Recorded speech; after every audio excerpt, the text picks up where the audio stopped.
Good morning, crafty friends. I'm so excited to welcome you to our May Craftology box tutorial. And if you're watching this, you probably already have your Craftology box in your hands, and so we're going to go through the contents and real quick, and then we're going to go ahead and get started on making our new project. So in your Craftology box, you should have your Country Craft Creations glue. You should have, I'm just loving all this stuff in here. It's so cute. I saw it yesterday and I went through it and I was like, oh my gosh, oh, this is adorable. So you should have an assortment of flowers. And I love these sparkly ones. Let me see if I can get up. Isn't that cute? You know what? The color in here is like really bright. So hold on one second. I apologize. I'm going to bump this down a little bit and see if that helps. Let's, maybe I need to put the exposure down a little bit. There we go. That's a little bit better. Okay. So you have this really, really light pink and like a blush peach, or it could be like an off-white, but to me it looks like a little blush peach. And then you should have two smaller ones and then some other little crafty flowers, and they are absolutely gorgeous. They remind me of Wild Orchid Crafts, but they're not. Then you should have this beautiful, gorgeous lace that Tamara got, and she has in her store now. Love it, love it, love it. And you should have an assortment of seam binding ribbon. Okay, you have this really nice kind of like a light green. You should have a beautiful lavender color. This beautiful white. I love pink, pink, pink. And I call this ballet pink. But and then we have this like purple color, and I know it's showing up blue, but it's actually purple. What is with my screen? Hold on, let me see. No, it still looks blue, but it's purple. Just to keep it real there. Then you should have this cute, so stinking cute little charm, little bird cage with a little birdie in there. You will also get an assortment of brads, which I love these because they look like genuine Swarovski crystal. They don't look like that cheap plastic, but I love them. These are bow bunnies. Then you should have a fence album by Saw Crafters. And then also you will get the Secret Garden Bow Bunny papers. And I think in here there should be 9. Let me just double check on that. Let me see. 1, 2, 3, 4, 5, 6, 7, 8, 9. Sorry, there's 10. Okay, and then, oh no, I'm sorry, 9, and then you get your stickers. Love it. Okay, so I'm going to go ahead and put this back in here real quick, because what we're going to do, we're going to start off with our album, and we're going to prepare our album. If you have the second kit, you will have this. This is the add-on.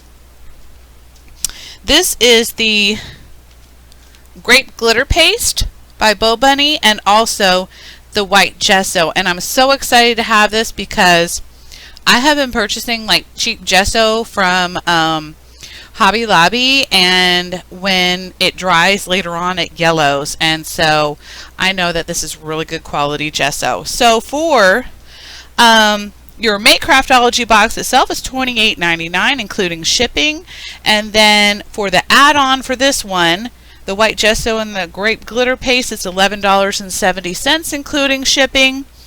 And then she has another add-on, which is glitter and foil ephemera and double dot think pink, and that is $8.85, and that's also including shipping. Now another thing I wanted to let you know is that I am using our add-on kit from April, which is still available. This is a Bow Bunny craft die, and I just love this little intricate fence. So we're going to be using this. I don't know what, it's called a lattice frame, excuse me. It's a lattice frame die. So really beautiful. And also, I'm probably going to use some of these from Spellbinders, but I haven't decided yet. This is S as in Sam 5182. You can just get these at your local craft store, but you can use any die cuts that you have at your home. So don't feel like you got to go out and like spend extra money, because you don't. I mean, everything you have in here, this kit, is perfect for you. You don't even need die cuts. And I may end up not using any at all. I mean, except for this one. I know I'm going to use the lattice one for sure. So I'm going to open up my little album here. And I have no idea why my camera is always freaking out sometimes. Hopefully it's not doing it in the video. But you're just going to pop these little babies out, and you can just toss them or keep them for whatever you want to do. But I'm going to toss mine. I used to save them, but now I have like so many little tidbits. So all you got to do is just pop them out. And the reason why they leave them in is to make sure that the shipping is safe and it stays and doesn't get all like messed up. So just pop these out. You're also going to need a paintbrush, or you can use a foam paintbrush, either one. I'm going to use a paintbrush, and I'm sorry, you'll have to excuse my paintbrush. It's an old paintbrush. I used to buy new paintbrushes all the time, and you know, that's just costly. There's no reason to do that. If you buy a good one, you can use it for a long time. So I'm going to toss these, and I'm going to grab my little paintbrush. You'll need a little jar to hold your paint in. I just used an old spaghetti jar that I washed out, and now it's just my little paint jar. Now, what I'm going to have you do is, I don't want you to wet your brush, because you really don't need to for this, because this is chipboard, and if you get this chipboard too wet, it's going to become flimsy and weak, and you don't want that to happen. And you could just basically dry brush this on. It's so easy to do. So all you're going to do, and excuse the sound of my crinkling paper, but on the front one, I want you to go ahead and gesso the entire front, because we are not going to paper the front. We're actually going to use our glitter paste on here, and I think it's going to come out so cute. Okay.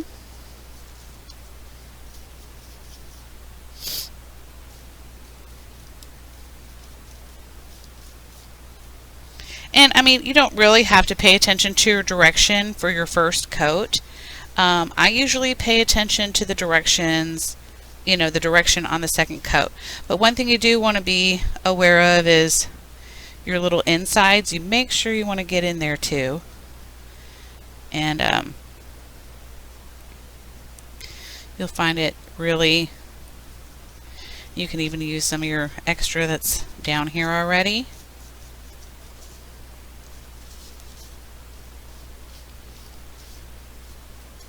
You don't have to worry about it getting messy, because we're going to be covering the back of it, and I'm going to show you exactly how we're going to do that. But in the meantime, I'm going to go ahead and cover all this one up, and I'm going to do my edges, and then I'm going to set them aside to dry. And then we'll come back and start doing our papering.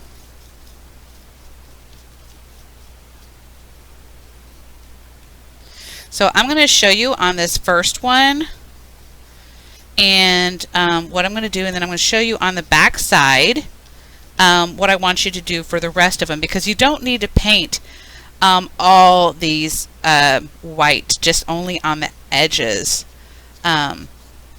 only the front, because we don't want to do all those intricate cuts. I missed one. Oops. Let me move that over here. I'm sorry, I'm like the messiest person when it comes to painting. I get it all over my hands, and I don't mind, because this is all water soluble and it washes off easily, so don't worry about that. It's just gesso.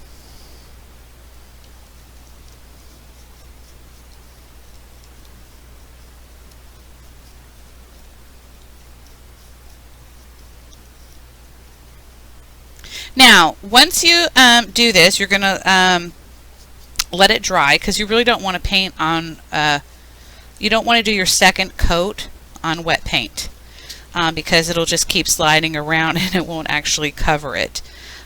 So don't do that.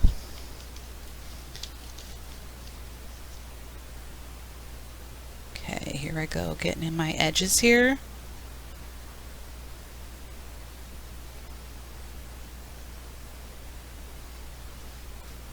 And you can even use a tinier brush to do these little fine ones, but right now I'm just going to use the big one. It's just faster. Probably not as neat as a smaller brush, but,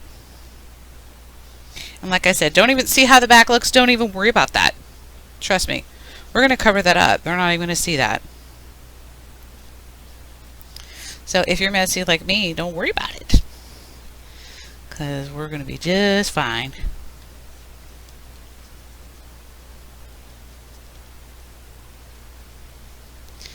My goodness, the long guys are out in full effect today. Making a racket everywhere in Dallas today. Tell you what, kicking up my allergies. So now my eyes are burning and they're on fire. So, okay. Then we're going to go ahead and make sure you get your edges, because you want you don't want people to see the dark lines. So just like when you're doing your oh, and you know what, I was going to let you know, if you don't want to use a gesso, you can actually use your white stamp pad or whatever color you want to use, in all honesty. But I always gesso first, because then all the colors will adhere to it nicely, and you don't have to do layer after layer after layer of paint. And that's what gesso is, basically something for it to stick to, the paint to stick to. I'm going to go ahead and make sure my edges are nice and smooth. And then I'm going to turn it to the side.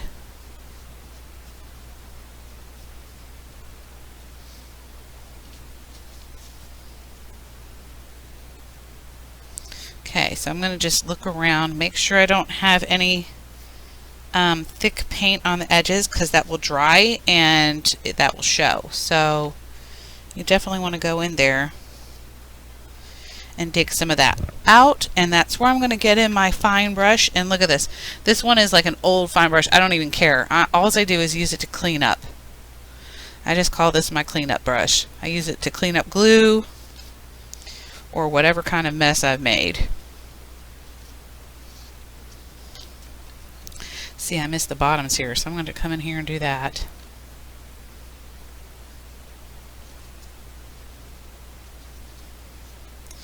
It's always good to turn it like all directions so that you can see what you've done. And don't worry about in the holes, because that's going to be covered up by your seam binding ribbon, so do not worry about that.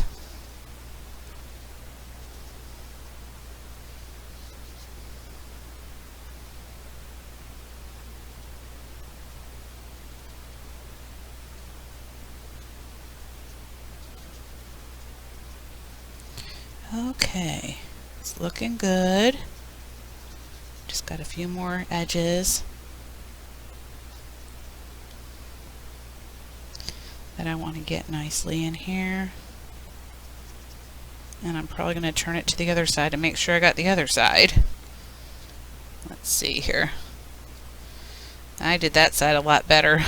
Well, sorry. I know, I hate it when I laugh like that too. I know it's annoying.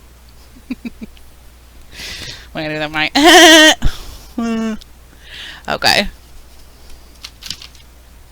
Now I'm just going to go ahead again, come in here and just clean up my edges that look too thick and cray-cray, because I want it to be nice and smooth and nice and even.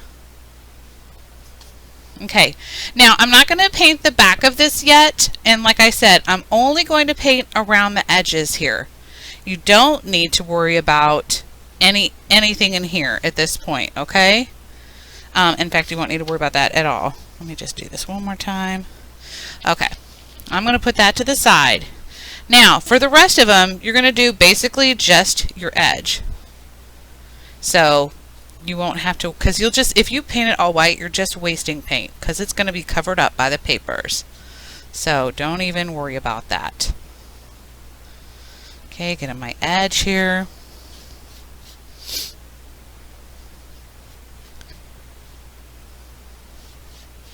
Now I'm not going to paint the back of it yet because I don't want it to stick to my paper here.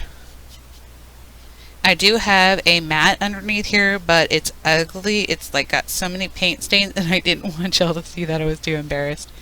So I do need to get another mat. In fact, I want the one that Tamara has, and it's by the Score Pal people, I think, because it fits right in her scoreboard. And I thought that thing was so neat. I want to get one of those.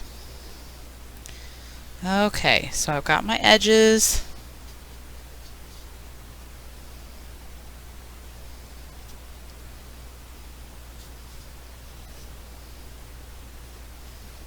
Okay, so I'm going to put that one to the side. So then I'm going to do all the same, and then when it dries, I'm going to flip it over and then do the edges on the back side, okay? And then I'll be right back in a minute, because I know you don't want to see me like painting forever. So I'll just go ahead and stop the video now, and then we'll be right back. Hi y'all, I'm back. Okay, so I have all my edges gessoed. I have my front all gessoed, and I have my front and backs gessoed. So on this step, I'm going to wait for this to dry a little bit more because I did, this has a little bit more paint on it. Now, you don't have to do this. Actually, you could, you know, go over it one more time with the gesso and have it white and give it that like distressed old-fashioned fence look, or you could put it, you could make it any color you want. So what I did is I took some basic Anita's acrylic paint, and I think it's like 33 cents at Hobby Lobby, or you could use any acrylic paint. This was just the regular white.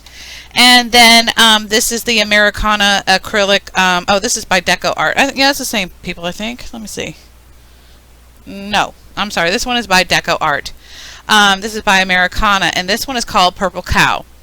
All I did was take a little bit of white and just took an old back of a, you know, tag thing or whatever to mix it on. And then I put some of the purple in here and just mixed it together, and it gives me this really light lavender purple. And I've decided that I want my fence to be purple because I want to use this on top of the fence and use this real glittery, beautiful paste here. So this is what I'm going to do. I'm just going to go ahead and go back over my edges now and see how nicely your paint, like you don't even need to do another coat after this. That's what I love about gesso. It is, I mean, if I didn't use gesso, I would probably have to do probably about 3 to 4 coats. Seriously, I'm not kidding, because I've been painting these for a long time. And, you know, with the gesso, it makes it a lot easier. But if you don't have gesso, you can just use your paint. And, you know, depending on the quality of paint. Now, for me, like because I usually buy the cheap stuff, the Anita's, I have to admit that it doesn't cover as well. But I've had people say that I'm crazy and that they've covered and with the cheap paint and it's worked just fine. But for me, I really like it to be covered well. So I think it just depends on your opinion. So I'm just going to go ahead and do my edges in purple, and then I'm going to paint the whole entire front of the fence with this purple color, and then I will be back for step 3. Be right back. Okay, I'm back. So while I have the front of my fence drying, I had actually glitter paste, I did the glitter paste all over the front, and then I decided that I'm not going to do that for the front of it. I'm going to go ahead and add it to my flowers to enhance those, because I think that it would look better that way. It came out a little too more dark purple than I wanted. I'm going to save that for the flowers because I think it's going to be really pretty on the edges of it to glitter it up. So here at this point, I am kind of deciding, you know, what do I want to use on the back of my fence? Because what's going to happen is that this is going to come through on the front. You will see it through the slats of the fence. Kind of like, say I put this here, you're going to see that purple underneath. And so I'm going to see which one I want to use underneath. I could do the green. I could do, we have this one, kind of like that one. I like the green too. Ooh, I like this one too. And then,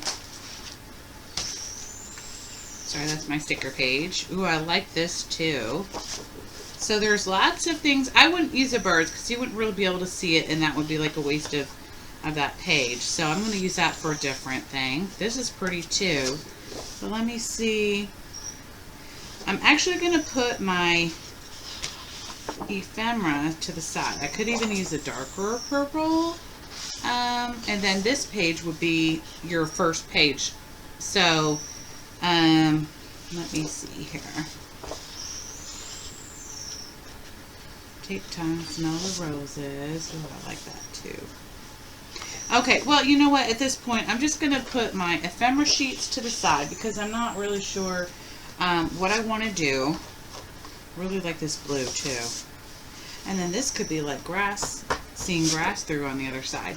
But you know what? At this point, it doesn't really matter. What we're going to do is we're going to go ahead and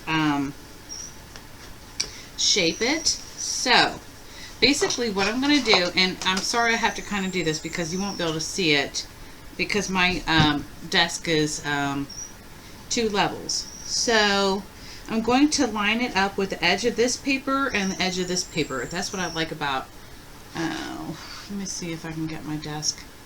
Hold on, I'm going to move this lamp real quick back a little bit. There we go. So that way I'll stop knocking it. Okay, so at this point, what I'm going to do is I'm going to trace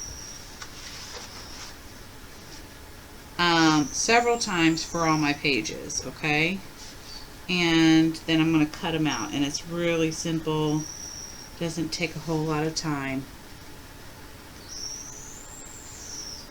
So all I got to do is take my pencil, and that's it.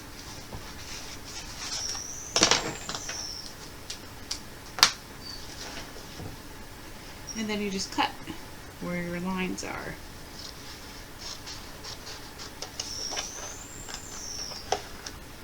So it makes it really simple.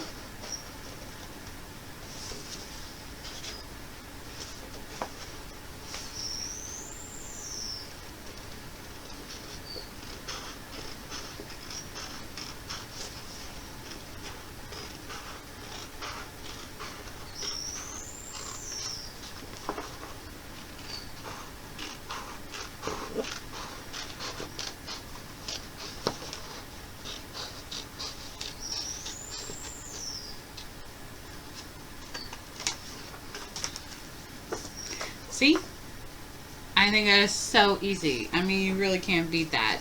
I love shaped albums because they're so simple like that.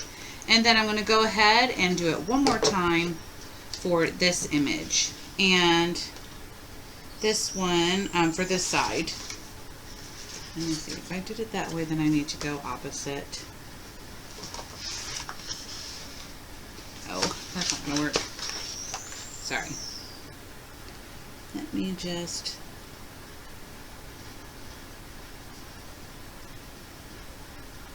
I'm going to line it up all the way to the edge because I don't want to waste any paper.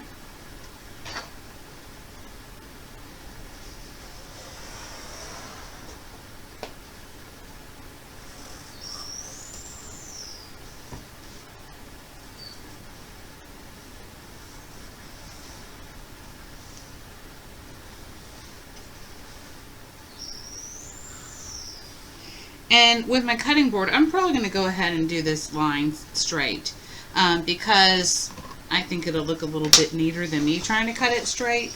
But the rounded edge, I have these Tim Holtz scissors, and what I like about them is that they automatically have a rounded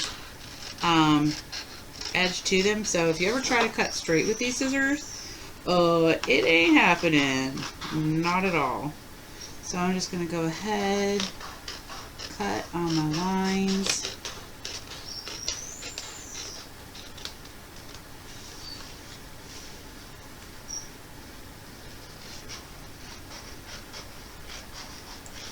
And still, if you want straight, straight lines on the line pages, you can always run it through your cutter real quick, like I'm going to do on this end. I'm definitely going to do that here. Where is it?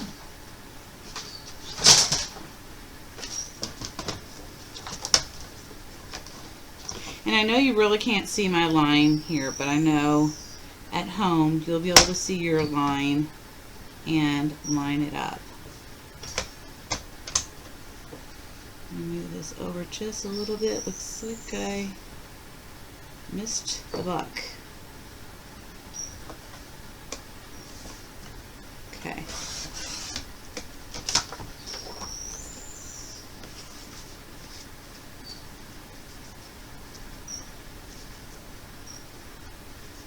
Now mine's a little bit high. If you can see that I have a little edge going over here. So if you want to fix that, there's two ways you can do this.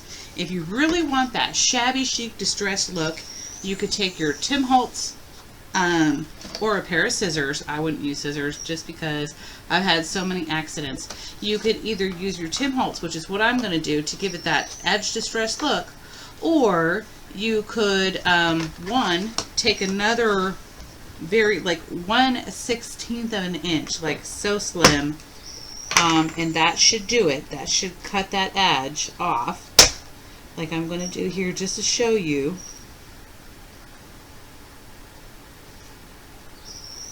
I mean, it's not even 1/8 of an inch. I mean, this is such a slim little edge. But now, when I line it up here, now, I mean, it's like barely there. I might take off just a little bit more. But, or actually, no, I have it right. It's perfect. So, this is what you got. I mean, this is so simple. This is what I love about these books. I'm going to go ahead and do all my little cutouts, and then I will be back. And we'll start with the second step. Like I said, I'm going to go ahead and distress my edges because I love that look, because I really want this to be super shabby. And so that's what I'm going to do. So I'll be back. All right.